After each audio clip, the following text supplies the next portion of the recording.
আসসালামু আলাইকুম। ওয়ালাইকুম সালাম। আসসালামু আলাইকুম। কেমন আছেন? জি ভালো।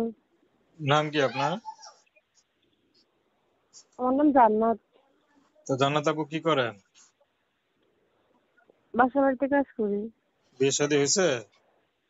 না, বিয়ে শাদী হয়নি। আচ্ছা, বয়স কত? 19। 19 বছর। এই বয়সে বিয়ে শাদী করে আর আপনি বাসা বাড়ি কাজ করেন, এটা ভালো? না, ভালো না, তবু করি কারণ বাবা নাই, মা হচ্ছে অসুস্থ। বিয়ে শাদীর জন্য আসে যৌতুকের জন্য বইতে পারি না, কি করবো। আচ্ছা, বাবা নাই? না, বাবা নাই। ভাই বোন কয়জন? আমরা 2 বোন। 2 বোন, বড় আপনি না? জি। আচ্ছা, ছোট বোন কি করে?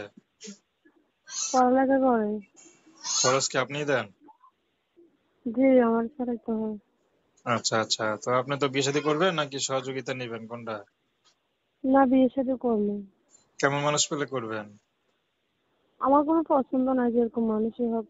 বিবাহিত মানুষে যদি আমার বিয়ে করে, আমার তাতে সমস্যা নেই, বয়স্ক মানুষ হলে সমস্যা নেই। আচ্ছা, তো দর্শক, আপনারা জান্নাত আপুর কথা শুনলেন। তো প্রেম ভালোবাসা সাহায্য সহযোগিতা বিয়ে শাদী করা একান্ত আপনাদের ব্যক্তিগত ব্যাপার। আসুন আমরা 5 ওয়াক্ত নামাজ পড়ি, সর্বদা দেশের সেবা করি। আসসালামু আলাইকুম।